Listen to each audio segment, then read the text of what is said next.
Shalom Elohim, haleluya, puji nama Tuhan. Semangat pagi Bapak Ibu Saudara yang dikasihi Tuhan kita, Yesus Kristus. Jumpa lagi bersama saya Pendeta Samuel Mawuntu dalam Renungan Pagi ke 1754 hari Renungan Pagi ini mengudara.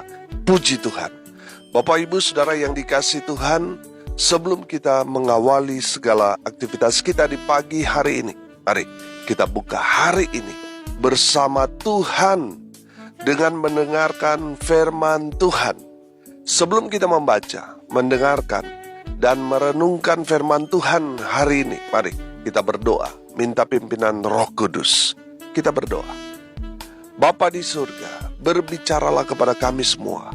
Pakai firman Tuhan ini untuk menegur kami, menasihati kami, menguatkan kami, meneguhkan iman percaya kami, dan menuntun kami supaya kami terus berjalan di jalan Tuhan yang benar, dan pakai firman Tuhan ini untuk memberkati kami semua.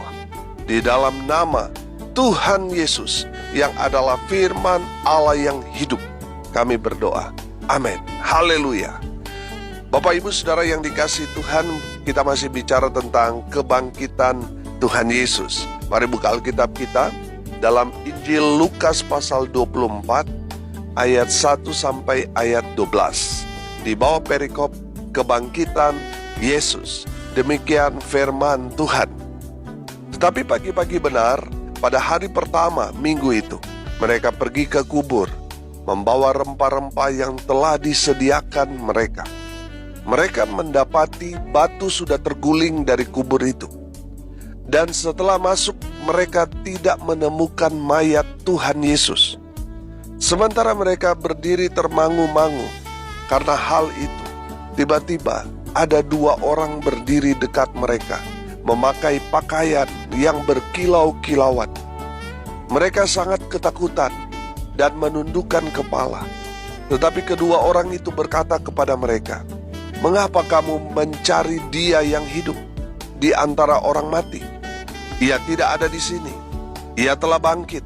Ingatlah apa yang dikatakannya kepada kamu ketika ia masih di Galilea, yaitu bahwa Anak Manusia harus diserahkan ke tangan orang-orang berdosa dan disalibkan, dan akan bangkit pada hari yang ketiga." Maka teringatlah mereka akan perkataan Yesus itu. Dan setelah mereka kembali dari kubur, mereka menceritakan semuanya itu kepada ke-11 murid dan kepada semua saudara yang lain. Perempuan-perempuan itu ialah Maria dari Magdala dan Yohana, dan Maria ibu Yakobus, dan perempuan-perempuan lain juga yang bersama-sama dengan mereka memberitahukannya kepada rasul-rasul. Tetapi bagi mereka perkataan-perkataan itu seakan-akan omong kosong, dan mereka tidak percaya kepada perempuan-perempuan itu. Sungguh pun demikian, Petrus bangun, lalu cepat-cepat pergi ke kubur itu. Ketika ia menjenguk ke dalam, ia melihat hanya kain kapan saja. Lalu ia pergi dan ia bertanya dalam hatinya apa yang kiranya telah terjadi. Amin.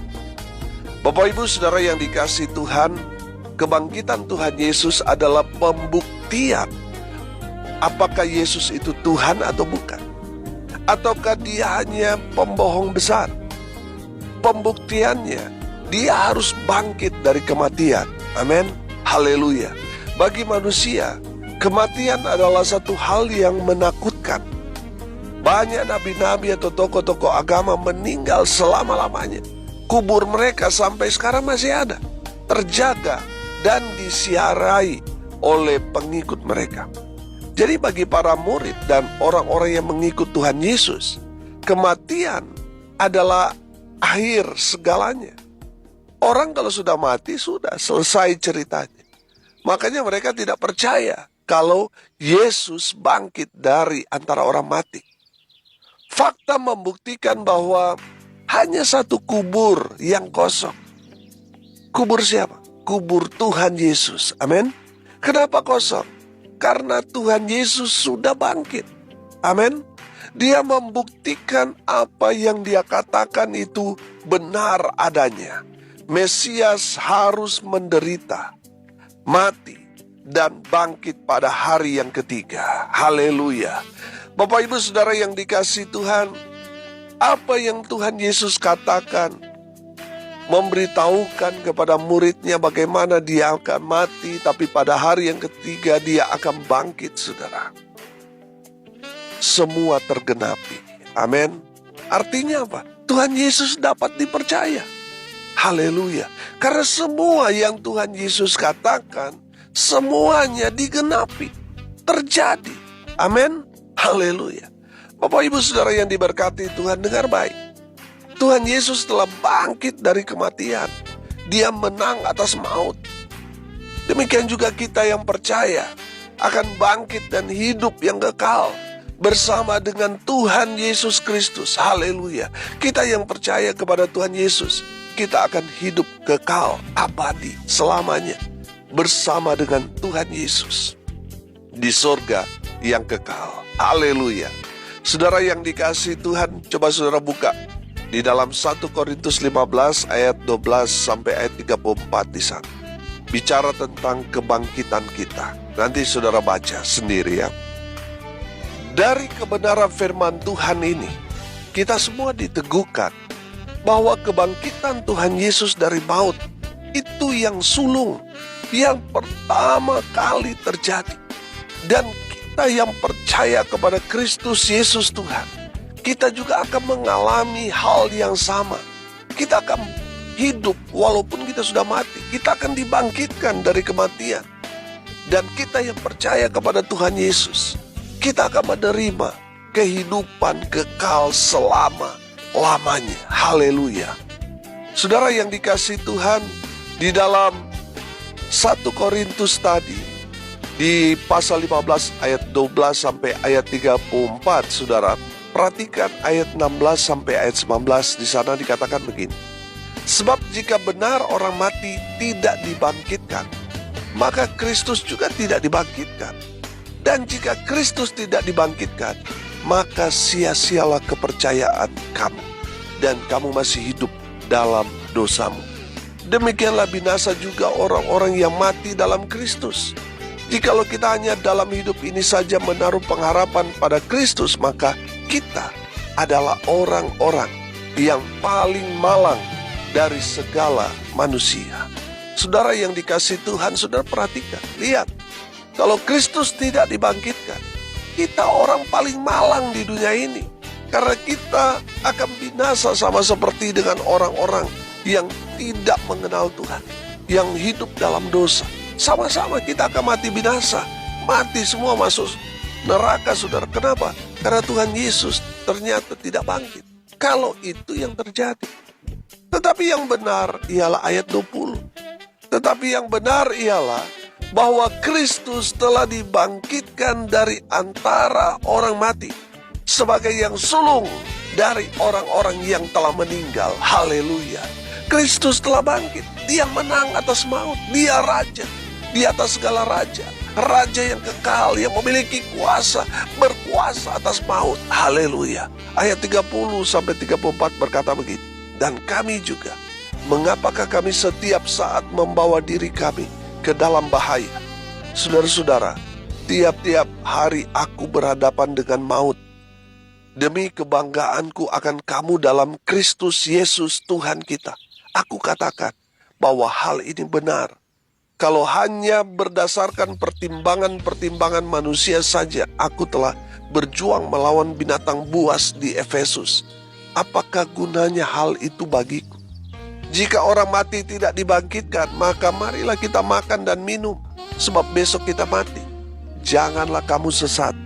Pergaulan yang buruk merusakkan kebiasaan yang baik. Sadarlah kembali sebaik-baiknya dan jangan berbuat dosa lagi.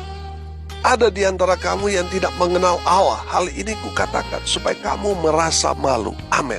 Saudara lihat, ini adalah pelayanan Rasul Paulus yang sangat beresiko, menantang bahaya. Kenapa Rasul Paulus melakukan itu seolah-olah dia menantang maut? Karena bagi Rasul Paulus hidup adalah Kristus dan mati adalah keuntungan. Amin. Karena dia percaya Kristus sudah bangkit dari maut. Demikian juga kita yang percaya kepada Kristus Yesus, Tuhan akan bangkit dari maut, dari kematian. Haleluya. Bapak Ibu Saudara yang dikasihi Tuhan, para murid tidak siap menerima kenyataan yang terjadi. Karena apa? Karena mereka kurang percaya. Karena mereka hidup dalam keraguan. Mereka masih hidup tidak percaya kepada Tuhan Yesus. Dengar baik, kalau saudara mengikut Tuhan Yesus, jangan ragu, jangan takut. Sebab Tuhan Yesus telah menang atas maut. Itu berarti kita yang berjalan bersama Tuhan Yesus juga akan diberikan kemenangan demi kemenangan. Haleluya. Bapak Ibu Saudara yang dikasihi Tuhan, Rasul Paulus berkata, kalau kita hidup bagi Kristus dan mati adalah keuntungan. Amin. Saudara yang dikasihi Tuhan, di dalam firman Tuhan ini meneguhkan kita bahwa kita semua akan dibangkitkan. Haleluya. Gempa menyambut balik pagi ini. Haleluya. Jangan takut, Tuhan melindungi kita orang percaya. Amin. Seperti Rasul Paulus katakan tadi, hidup adalah Kristus dan mati adalah keuntungan. Kalau kita mati di dalam iman percaya kepada Kristus Yesus Tuhan, kita pasti akan hidup kembali bersama dengan Tuhan Yesus kekal di surga. Haleluya. Bapak Ibu Saudara yang dikasihi Tuhan, kebangkitan Tuhan Yesus ini rupanya dikanter oleh para mahkamah agama. Coba sudah perhatikan Matius 28 ayat 11 sampai ayat 15. Di bawah perikop dusta mahkamah agama. Ketika mereka di tengah jalan, datanglah beberapa orang dari penjaga itu ke kota dan memberitahukan segala yang terjadi itu kepada imam-imam kepala. Dan sesudah berunding dengan tua-tua, mereka mengambil keputusan lalu memberikan sejumlah besar uang kepada serdadu-serdadu itu dan berkata, kamu harus mengatakan bahwa murid-muridnya datang malam-malam dan mencurinya ketika kamu sedang tidur. Dan apabila hal ini kedengaran oleh wali negeri, kami akan berbicara dengan dia, sehingga kamu tidak beroleh kesulitan apa-apa. Mereka menerima uang itu dan berbuat seperti yang dipesankan kepada mereka. Dan cerita ini tersiar di antara orang Yahudi sampai sekarang. Saudara yang dikasihi Tuhan, perhatikan di sini. Saudara, bahwa ada isu yang berkembang sampai sekarang ini, bahwa Tuhan Yesus tidak benar-benar bangkit dari kubur. Kuburnya kosong karena mayatnya dicuri, diambil orang, sehingga tidak ditemukan di kubur itu. Saudara yang dikasihi Tuhan, mahkamah agama mengkanter kenyataan atau fakta yang terjadi tentang kebangkitan Tuhan Yesus dengan menyebarkan kabar hoax. Mereka membayar orang supaya cerita kabar yang tidak benar. Dan rupanya ini yang tersebar sampai sekarang. Kalau saudara nonton di YouTube, saudara kan banyak orang yang termakan dengan kabar hoax ini. Mereka mengumbar bahwa mayat Yesus betul tidak ditemukan di kubur itu karena dicuri oleh murid-muridnya. Saudara yang dikasihi Tuhan, kalau saudara menemukan ada orang yang mengatakan statement seperti itu, kita melihat itulah dampak kabar hoax yang diciptakan oleh mahkamah agama pada saat itu. Dan saudara melihat orang yang percaya dengan kabar hoax itu, kita melihatnya itu kasihan, saudara. Karena dia termakan tipu muslihat daripada mahkamah agama yang menyebarkan kabar hoax pada saat itu. Saudara yang dikasihi Tuhan, pertanyaan saya sederhana. Apakah saudara percaya Tuhan Yesus bangkit dari antara orang mati? Atau saudara percaya yang kedua ini? Dia sebenarnya tidak bangkit. Mayatnya yang dicuri oleh orang. Yang mana yang sudah percaya? Saudara yang dikasihi Tuhan, percayalah yang pertama, bahwa Yesus benar-benar telah bangkit dari maut. Kabar yang kedua, itu kabar hoax. Kalau saudara mendengar ada orang yang percaya kepada kabar yang kedua itu, bahwa mayat Yesus dicuri, itu berarti orang itu termakan hoax dari mahkamah agama. Bapak Ibu Saudara yang dikasihi Tuhan, kita sebagai orang percaya, kita percaya Tuhan Yesus telah bangkit dari maut. Haleluya. Hari ini kita belajar dari kebangkitan Tuhan Yesus. Tuhan Yesus bangkit dari kematian, dari maut, memberikan kita yang pertama, kepastian keselamatan. Amin. Yang kedua, kehidupan yang kekal. Yang ketiga, kemenangan demi kemenangan.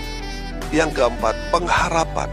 Setelah kematian ada harapan di dalam Kristus Yesus Tuhan. Amin. Dan yang kelima, semangat yang baru menjalani hidup ini. Karena Tuhan Yesus hidup, kita punya hari esok, punya masa depan yang cerah.